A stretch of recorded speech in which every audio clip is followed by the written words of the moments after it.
Yeah,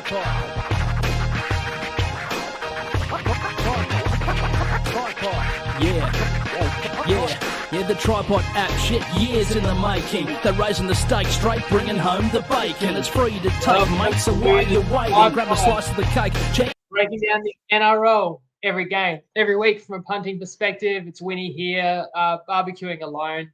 Just to give you a quick recap on prelim weekend, we've got the grand final that we probably all wanted and we probably all expected. And I know everyone's thoughts are just mostly about the massive game we have in 7 days, but we've got to cover what we learned over the last two encounters, Friday, Saturday night. Let me know in the comments if you're catching this. I'm just jumping in early because we've got no more NRL action, though we do have NRLW that I will touch on at the end of this show. Both prelims this afternoon. Big day of footy as well. The New South Wales Cup final is on today too. Clarkey's going to be there live, actually. So Clarkey is back in the country and will join me on Tuesday. But I'd love to invite anyone who happens to be watching live, what you took away from this weekend, as well as what your pick is, any early picks for the grand final next weekend, where, as I say, it's kind of played out the way we all expected, but now I'm certain that opinions are going to be divided. The other massive news that came out this week, which had quite a few opinions divided also, was Kevy Walters being removed at Red Hill. And I actually did an emergency pod for that on Friday. If you're interested in that at all and how that played in my analysis of Kevy's reign, discussion on whether or not it was the right move, the options to succeed Walters, I think it's still aged fine. It's a really good listen for you.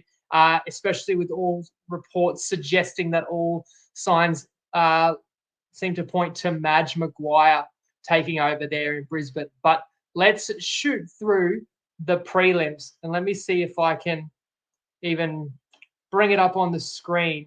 Where are we? We've got Melbourne 48 beat the Roosters 18. Sorry, I'm trying to give you a better screen, a better view of the graphic than what I've currently got. Now, the best bet went down here. Is that any good, guys? I'll try and zoom in a little bit. Make it worthwhile for the people who are tuning in to watch. And I can see some comments coming through. The refs hated the Panthers yesterday. Do I eat oxtails? Hard to say who is the best, the Panthers or Storm, but with Nelson out, have to favour the Panthers forward, says James McPherson. So that's one of the major talking points out of this game. I'll get to how the best bet lost, although I always start pods with the overall record. We went 1-1 on our best bets this weekend. The mixed matchup was blown away. Clarkey's guest pick for Clarkey's Collect, they didn't come through either leg of the same game multi there. But Nicole's try scorer tip, he did actually have Munster last try, which happened in this game. Munster scored the last two tries, and that was paying 34-1. And Winnie's Kitchen did have a real shot at 20-1, but I'll get to that. That was on Saturday. Okay, so Friday night, Storm 48, Roosters 18.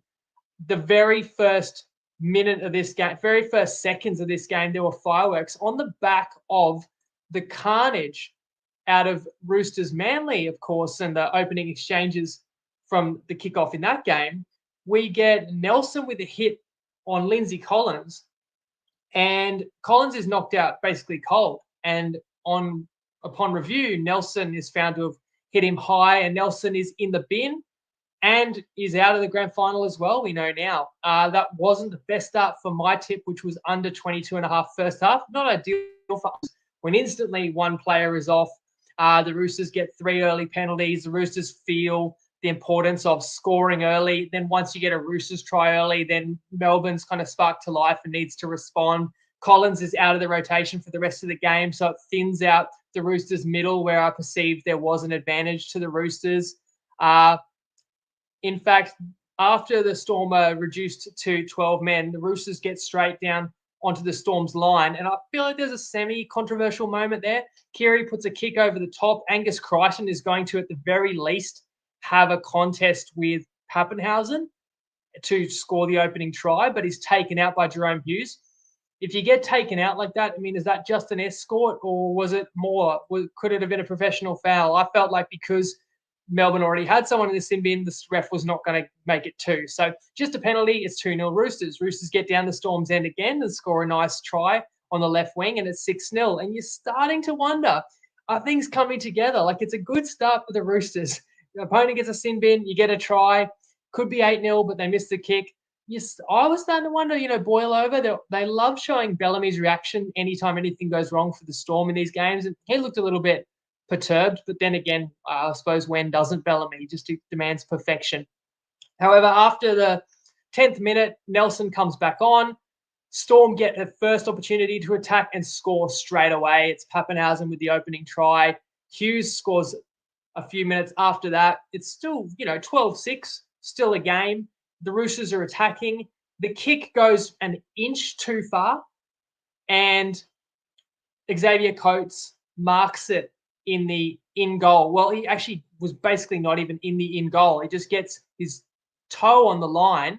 And, it's not a fluke. These great teams are always the ones that are most alert to opportunities.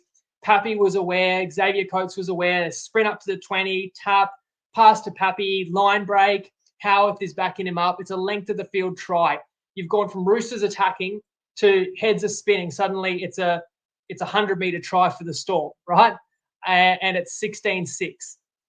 Now, 16-6, that's still under 22.5 for my best bet, 22.5 first half points. And in the 38th minute, the Roosters have the ball. And look, errors happen, sure, but this drop ball wasn't even in the tackle. Swali drops the ball just off a pass from Watson before he even gets to the line. So then the Roosters have to defend one final set to protect my best bet. And no, Hughes scores on the final play of the first half. And so I lose my best bet. Now, to be completely fair, when I previewed this game, I leaned to unders. That's why I would play a first half under. And I also leaned to unders because I thought the Roosters had a shot of making this competitive. I'm wrong on both counts there. I picked Storm 1-12. They won by 30. So I don't believe I should have won my bet there. But plenty of times you can get a read on a game pretty right. You can still lose. It's happened enough this season. So it would have been nice to kind of get a game wrong, but there could have been 22 points in the first half. And then I don't care if there's 40 in the second half, like there just about was. We would have won. But as it has been a lot of the time this year, concede on the final play of the half. It was 22-6 Melbourne. So then you're thinking, this is pretty much the same position the Roosters were in against Penrith in week 1 of the finals. And after an early penalty to Melbourne, it's 24-6. However, the game twisted again. The Roosters scored 2 tries in 2 minutes. Suddenly, it was 24-18 with half an hour to play. And it definitely looked like it could become an intriguing game again at that point. Terrell May scored, and I think it was Butcher scoring just off a bat back off a kick. And any team can kind of produce a try at any moment, especially on kind of fifth tackle options there. But it was short-lived for the Roosters. Once again, it was really the stars of the Storm shining. Hughes responds straight away and completes a hat-trick, and that was off a length, not a length of the field, but a midfield line break, which the Storm can just spring on you at any moment. Pappenhausen added his second for the night, and the Storm weren't done. Munster, so you got that back line or that spine trio of Pappy, Hughes, Munster. They all scored 2 or more. Munster gets a double inside the final 5 minutes. I think you can read it on the screen. Maybe you guys can read it better than me. And the beautiful thing about that is Nicole tipped in his weekly try scorer tips, which we had in the punting thread, tipped Munster last try, and Munster scores the last try, and then for good measure scores the last try after that try. So it gets the final 2 tries of the game. So 34-1. These tips that Nicole shares just don't hit every week. They're never going to at these type of odds. But Nicole's had one at 100-1 this year, and that's another beauty. Unfortunately, while I was happy to see Nicole get that, it dusted the mixed matchup. I gave out the combined prelims margins to be within 26 points, and we had a winner over 26. So goes to show that the 2 underdogs didn't get as close as I anticipated. And in both cases, the scores did blow out a lot late, but still I have to put my hand up and say, yeah, that just got that read wrong, and I'm sorry about that. And it gets back to the Melbourne Storm. For me, it's the class in terms of executing plays at speed. They do it better than anybody in the comp, and it means that they can break any team open at any time from anywhere on the field. And I did say, while I got the game wrong, I definitely tried to outline the two scenarios in this game. If it's a high-scoring open game, you play total over and Storm line. If it's low-scoring and tight game, I want unders and the Roosters line. And I was wrong in my thinking it would trend towards the latter, but at least you kind of, well, if you like Storm, that was good to tie it into an over. I think that they're that type of team. Melbourne gets back to a grand final after 4 years out. Well, yeah, 2020, 4 years it has been since Melbourne was there. And look, we've got the best two teams in the grand final this year. We've got to celebrate that because you don't always get the best two teams. And last year, certainly Brisbane and Penrith were deserving. The year before, Penrith was a clear head and shoulders above everyone. I could maybe argue in 2022, the Cowboys were the second best, but Parramatta earned their way there. But I go back to 2021. We got a great grand final. That was the first win for Penrith over Souths. But actually, Melbourne was one of the best two teams that year. And I've heard the Melbourne players still talking about how that game haunted them, the prelim to Penrith. So they've somewhat righted those wrongs. The fact that Melbourne still thinks about that game and that missed opportunity. And I once heard Munster say that Bellamy sat the whole squad down after losing the 2021 prelim to Penrith and said, of all the comps I've ever coached, this was the most winnable that we didn't win. Like you blokes basically left one on the table there. So that's kind of haunted Melbourne. So the history between these clubs of Melbourne won 4 years ago against Penrith. Penrith did get a little bit of revenge winning the prelim over Melbourne the following year. When Melbourne was the rested team, Melbourne was the higher seeded team.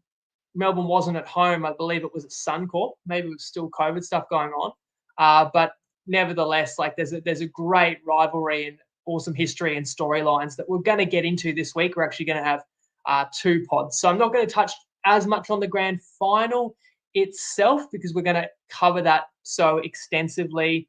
JK says the Storm have been building week after week. Definitely that's true because earlier in this year, I didn't think Melbourne was as convincing. Melbourne came from behind too many times for a really dominant team, but Melbourne just became that dominant team at the back end of the year. They are as good as anyone in the competition, I can say that. Spencer, the Roosters 1 try behind the Storm and then knocked on accidental offside. Storm scored off that. Roosters should have got a penalty, maybe got a 3rd try in a row. There was also a moment where the Roosters got done for a knock on and it looked like it might have gone backwards and they didn't challenge. And that's happened twice in 2 losses to the Roosters where I saw the ball go backwards. Where's Teddy? He's an experienced player. Like, what have you got to lose at that point? You've got to challenge that call. Robinson was going ballistic in the box saying, why aren't we challenging that? Anyway, no, not the time to make excuses for the Roosters. I mean, Radley was definitely playing hurt.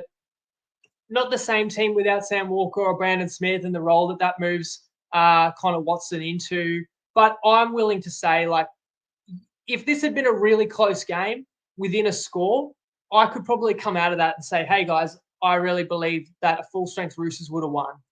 But the Storm won by 30, so give them the credit. And you can knock me and say maybe I was too high on the Roosters. And again, respect for the Roosters by me is what led me into that unders bet, which, again, narrowly lost, but it did lose nonetheless. So it's another losing bet. In fact, all my finals bets that have lost have been involving the Roosters games and the games that the Roosters lost. So there's some truth in that I probably did overestimate the Roosters. Like I'm having a look in the mirror as much as anything in terms of my read on Roosters games. After Friday night, just really quickly, I did watch the AFL Grand Final. Sure, many of you guys did. The Lions were unreal, showing how you respond from losing a heartbreaking Grand Final a year ago. It was actually the same weekend. The Lions lost, and then 24 hours later, Brisbane lost, and they both had leads late in their Grand Finals. Ironically, the Broncos started this year a little bit better. And the Lions started this year terrible in the AFL. The Lions have ended up winning the comp, coming back. The Broncos have ended up missing the 8, as you know. But the Lions won the AFL from outside the 4, which is, a pretty big feat. You'd be well aware of the history in the rugby league finals, at least. It's worth noting maybe AFL has a bye before their finals, so everybody gets that freshen up. So maybe the additional bye that Sydney enjoyed isn't as helpful. But this is all I want to say about the AFL last night or yesterday. Well, can someone explain to me how Sydney was so bad? They're the best team all year, and you come in and didn't even fire a shot. Sydney lost by 60 points. That's a head scratcher, especially considering Sydney was in the grand final 2 years ago and lost by 80 as well. And I think Sydney was even a favourite on that day. So, I can understand throughout the course of a year a team could be blown out, but I just could never see a gun team like the Melbourne Storm or like the Penrith Panthers losing a grand final by 30 points, which is kind of the equivalent of a 60-point loss in AFL. So someone explain to me. I get momentum swings, but Sydney were awful. That's just my complete casual opinion there. Let's move to Panthers Sharks, where the blowout was definitely expected by nearly everybody, and it does end up a 20-point margin. But if you watch the game, you'd probably admit it was a fair bit closer than that. 26-6, Penrith gets to a 5th straight grand final, but Cronulla did play very tough for 60 minutes at least. The whole first half, the Sharks were able to stay in the grind. Penrith, I didn't think Penrith were bad at all, but Cronulla was able to be in the cycle there with them.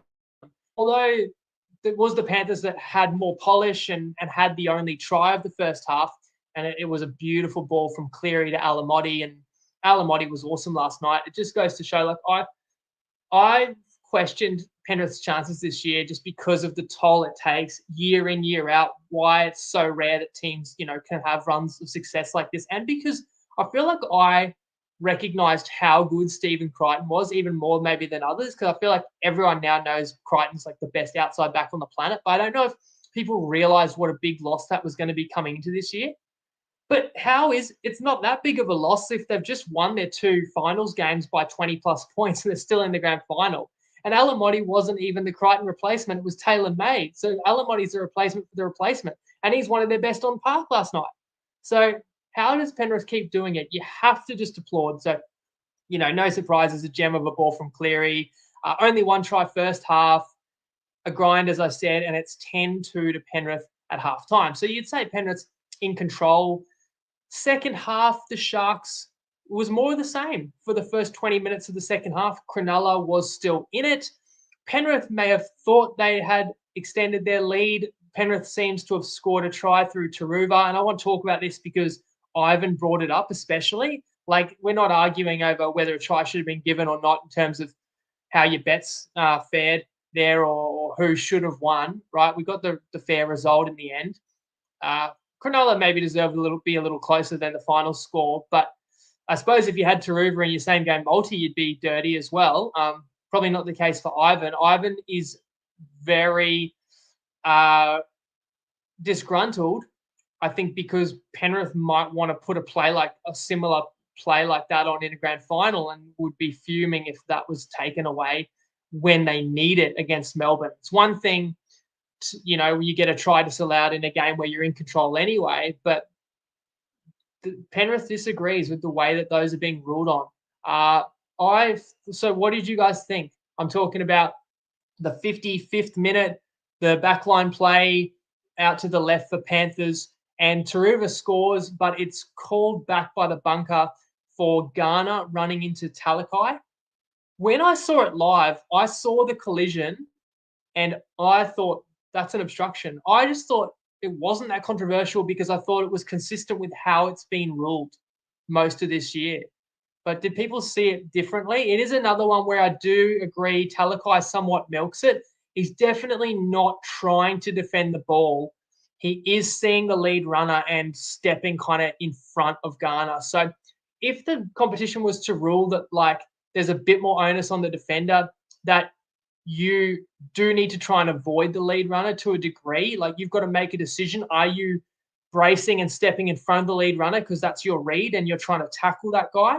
or is it pretty clear the ball's passed behind him and you're just trying to milk it? We've seen a few, controversial ones. I thought the Dolphins one that was disallowed, which maybe costs the Dolphins a place in the finals, was worse.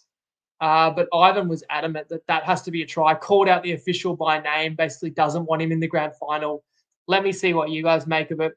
Jake says the ref definitely helped the Sharks in the game with multiple iffy calls. Colt, Cronulla were physically good, let themselves down by errors and repeat penalties. Jake, ref must have been scared to do a sin bin after what happened Friday night. The sin bin might be referring to when Clarkey put a big hit on Jerome Luai. Zach, Shane Hines didn't ground the ball and get the chef's multi up. Yeah, I'll get to Winnie's Kitchen actually, because we had a very tight finish there and a near run at 20-1.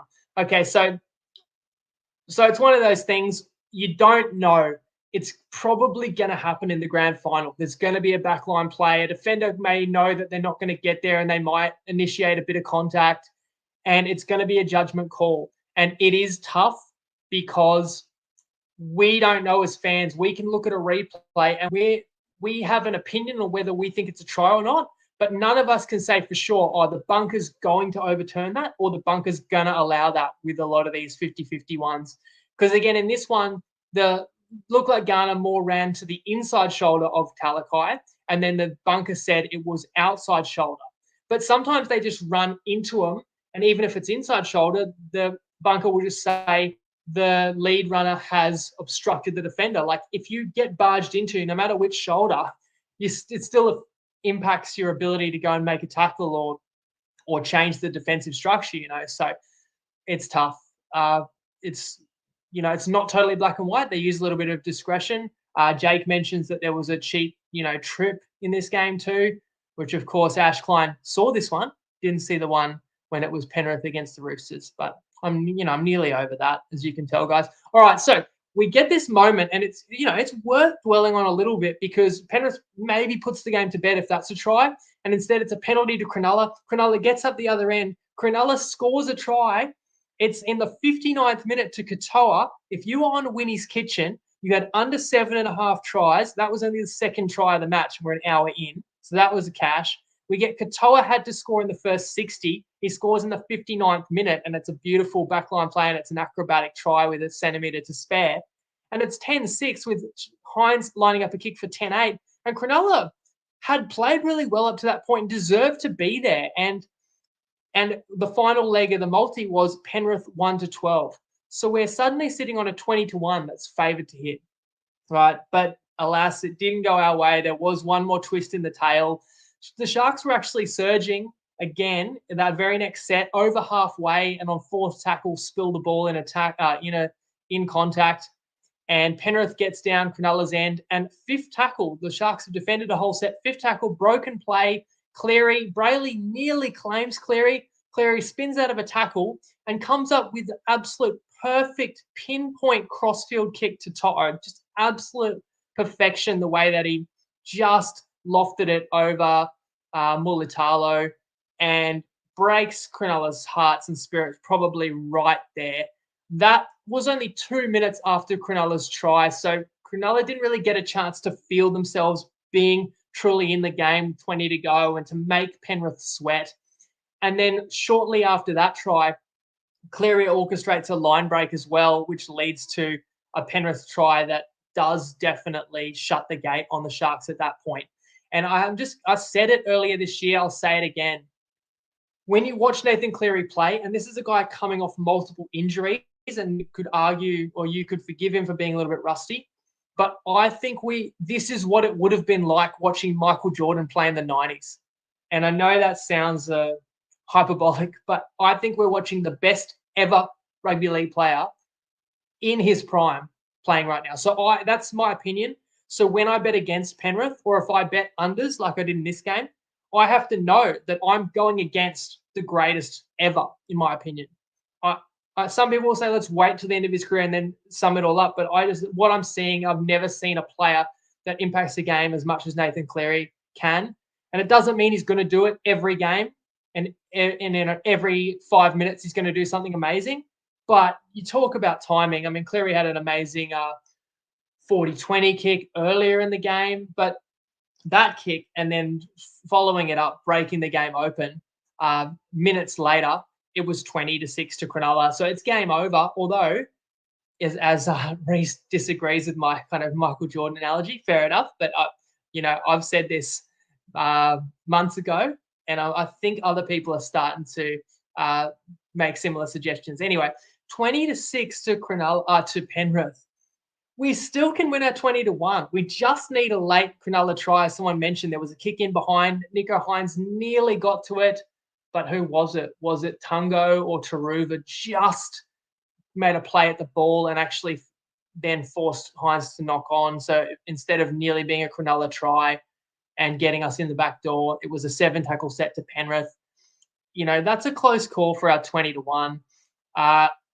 Cleary actually then makes a try-saving tackle on when Cronulla's attacking again. And when it was 20-6, Cooper Cronk in the commentary box said, I would take Cleary off right now.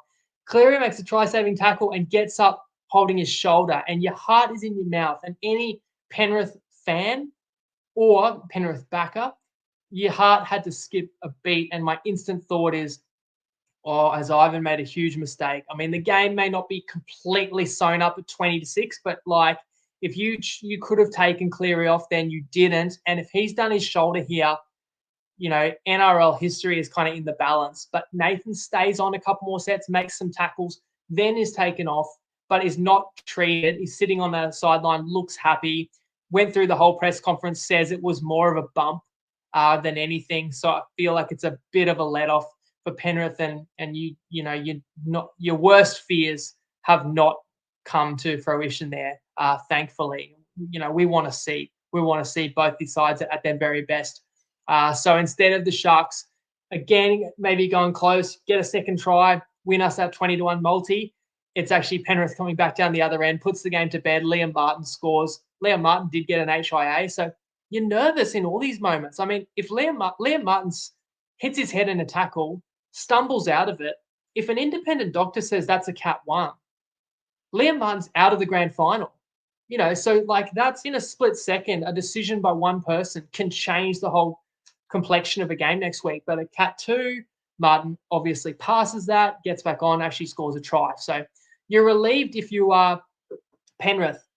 Now, that's probably something I didn't touch on enough, is the casualty ward. I forgot to say, obviously, out of Melbourne Roosters, Nelson is wiped out of the grand final. He's facing a 4 or 5 week ban. It's ridiculous too that's going to hurt the Kiwis in the Pacific Championship. He might miss the whole series as well. I think Nelson can fight it, but he'd have to completely overturn it. It looks very unlikely. Nick Meaney might have a serious injury. It sounds like he's in some real doubt for the grand final. Had to leave the field, still on the Storm. And Harry Grant did get a knock to the calf, though. A lot of players this time of year are dealing with different, bumps and bruises for sure. So there'd be many that we wouldn't know about. But I think Grant was taken off early, but Melbourne had the ability to do that. In this Panthers game, Sorensen was not able to return from the hammy, didn't play this week. But if Sorensen can pass the fitness test in the coming week, you'd think he could get a spot in the grand final.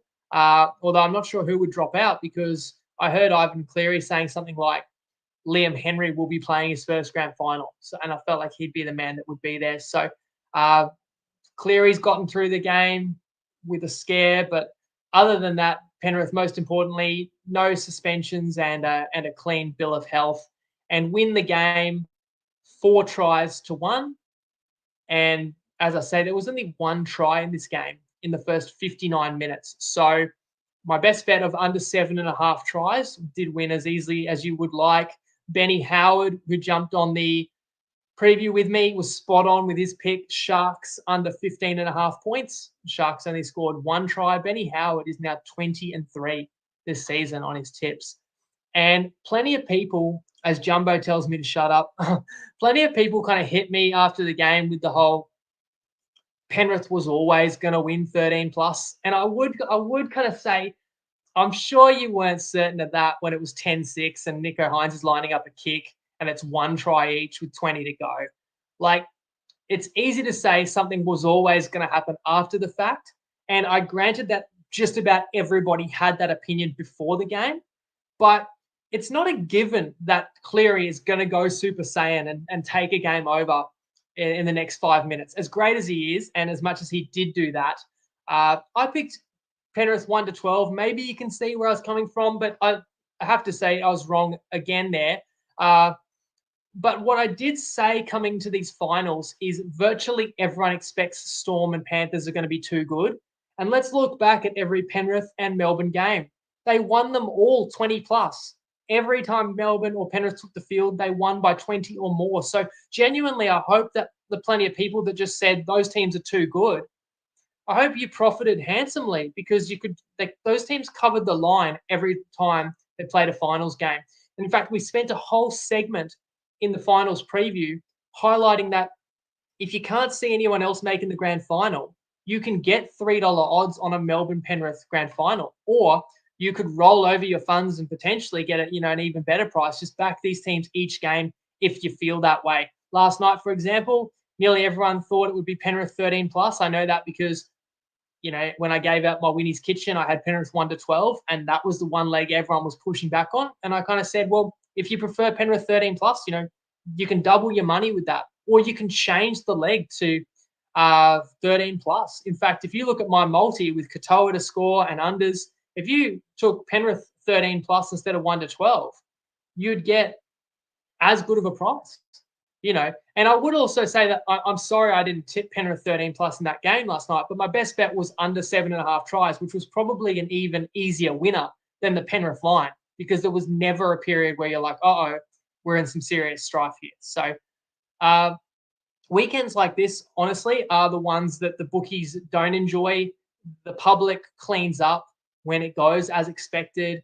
Tristan talked about nothing but money for favourites was what he expected. The liability was all tied into Storm and Panthers for the premiership.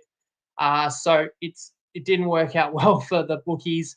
It doesn't always happen like this. Sometimes you get surprises, but I am thrilled that we've got the best possible grand final. Apart from being a little bit annoyed out of this weekend, because I look at it like I had 2 best bets and one never looked like losing and one lost on the final play. So I go 1-1. It's like the worst result I could have got out of that. But we get the best grand final. And just like last year, we got the best grand final and it delivered and then some. And I've heard people saying it's boring. Oh, Melbourne, Penrith, we want something new. I mean, they're different teams. I mean, Melbourne hasn't been in a grand final for 4 years. Penrith's been in the last 5. Are you bored? They're the best team. And these are the clear 2 best teams this year. So I wouldn't want to see any other matchup if I'm wanting an entertaining game. I was only half joking 3 weeks ago when I said you'd rather just have a best of 3 final series, Panthers Storm. Then everyone else was kind of playing for second, or in this case, nobody else is even going to finish second. So there were 2, clear best teams, and it's awesome that we get to see that match, and it's awesome to see a game where not everybody agrees on what's going to happen. There's plenty of storylines. Melbourne, who should be favourite in this game? Let me know who should be favourite and who do you think will win? Because Penrith lost to the Storm both times they played this year. Melbourne is 2-0 over the Panthers and won the minor premiership. So should Melbourne be the favourites? That's what Ivan said in the presser. But then Penrith's the back-to-back premiers. So how could they not be the favourites? I said in the preview, if this was the grand final, I predicted it would be a pick'em. It is basically a pick'em. Let me see. I actually think there was a tiny bit of Melbourne money today. Can you guys see that? I'll bring the display up onto the screen. We have Melbourne $1.85, Penrith $1.95 on toppy. Other bookies have got them both at $1.92. So 7 cents better for the Storm if you like Melbourne. If you like Penrith, that might be the best price about Penrith, the $1.95 there. A slightly juiced 1.5 point line. I saw the total was 40.5 when an hour ago. Now it's down to 39.5. I think you probably still will find some 40.5s out there. Sorry, as much as I really do appreciate everyone that makes the time to tune in with me, the one thing I won't do is show my hand in terms of how I see the game at this point, but we're going to give you everything. We're going to give you, myself and Clarkey, full deep dive preview on Tuesday, similar to kind of our Origin previews, where I think we did a great job in all of our Origin previews and had awesome results in those big games. And then we're going to have a bonus show Thursday night. We're going to bring in Nicole, bring Benny back, maybe some other guest tipsters. We'll do NRLW Grand Final preview as well. So let me know, who are people liking. Harry Potter, the Storm will win. Colt, Storm by 6. Harry Potter, small stake on the draw at 80 minutes. Jake, Penrith in the finals are a different beast. So there's so many kind of conflicting angles, but that's what makes this so great. NRLW is this afternoon, as I said, as well as the New South Wales Cup final. So if you don't usually watch NRLW, check this out. It's kind of like, I don't really watch AFL much, but I watched both prelims last weekend and obviously watched the grand final. I do watch as much NRLW as I can, but if you haven't been able to, because there's only so much footy you can watch, and you want a bit of Sunday Arvo footy, there's a couple of good games today. You've got Brisbane, who started the season 0-2 and then won the next 7 straight and actually won the minor premiership. It's only a 9-game season. I think there's 10 teams and you play everyone once. So to start 0-2 is even more extreme than an NRL season. And yet Brisbane finished top.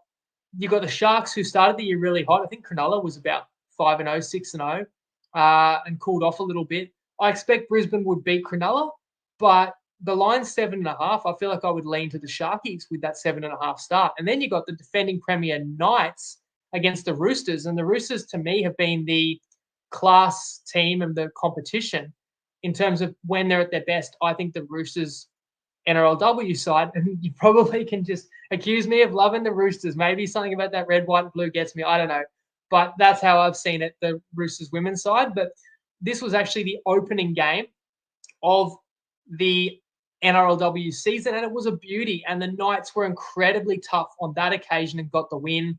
I would suggest the Roosters turn it around today. The Roosters are a 4.5-point favourite, but it should be a great game. So enjoy those if you catch them. Someone asked, any thoughts on New South Wales Cup final?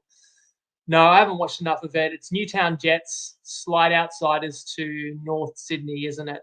So that's actually overlaps. It's not a triple header. That's kind of on. I think we've got 2 NRLWs at 2 and 4 and a New South Wales Cup at 3. So get them all going, multiple screens, or record one, watch the other, or take your pick. Enjoy anyway. Best of luck, whatever you back. See you on Tuesday. Enjoy the rest of your Sunday too. Thanks for watching or listening. Lego.